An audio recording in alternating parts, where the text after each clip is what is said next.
reminding us of the historical evolution of the SDG process, reiterating the convergence, the need for convergence around a single development agenda, and alluding to some of the key sustainability challenges that Africa faces. Now, our next speaker is Mr. Ayodele Adusola, the MDG advisor for Africa from the UNDP in New York. He'll be speaking, representing the director for the Regional Service Center in Addis Ababa. Mr. Adusole, the floor is yours. Honorable Minister of Finance for the Republic of Ethiopia, distinguished ambassadors, the members of the high table here, distinguished ladies and gentlemen. UNDP is pleased to be part of this consultative forum on sustainable development goals, organized by the Economic Commission for Africa, the African Union Commission, and the African Development Bank. We strongly believe this is building on the efforts initiated since 2011 by the foregoing institutions in strong collaboration with the United Nations Development Programme, Regional Bureau for Africa. The outcome of this consultative meeting will be an important input into the African Union Common Position on Post-2015 Development Agenda, being steered by 10 heads of state as mandated by the African Summit in May 2012. The presidents that are part of this committee are from Liberia, Guinea, Gabon, Chad, Namibia, South Africa, Ethiopia, Mauritius, Algeria, and Mauritania, and chaired by Her Excellency, President Ellen Johnson Sirleaf. And we strongly believe something that comes from a broad-based perspective, again, taking all stakeholders into consideration, will be a major input into the high-level committee report that will be submitted to the African Union in January 2014.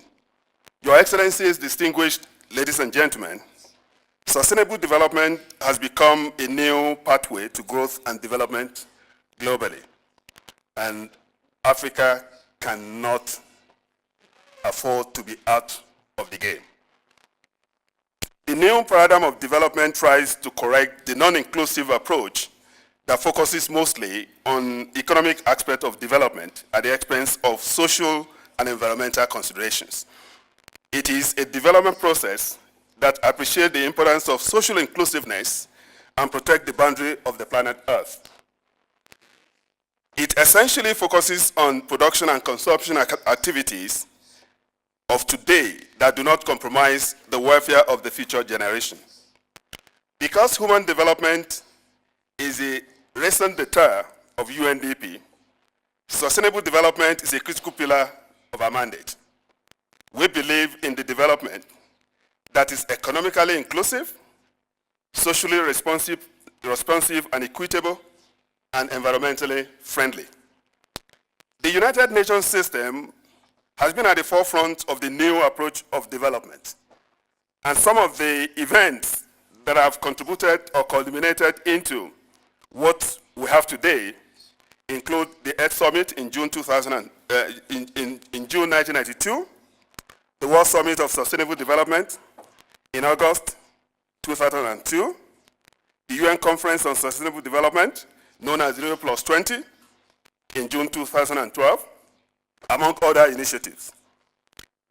Distinguished ladies and gentlemen, our development aspirations for the future must be the one that addresses the complex relationship among economics, social, and environmental issues.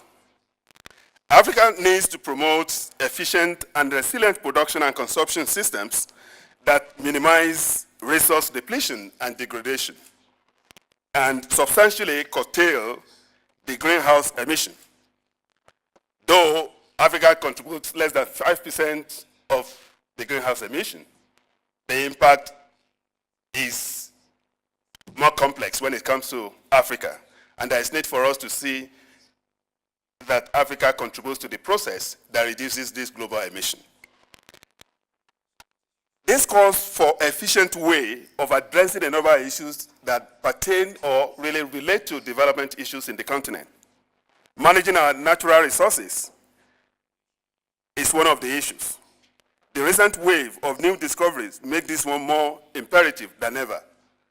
Almost more than 50% of African countries have discovered one thing or the other, and that this is one opportunity for us to make sure that those resources are efficiently utilized and effectively managed. Ensuring our agricultural practices are environmentally friendly and socially responsive is another issue. This includes managing the rising wave of large-scale land investment in Africa, which as at June this year amounts to about 63 million hectares of land already acquired in Africa.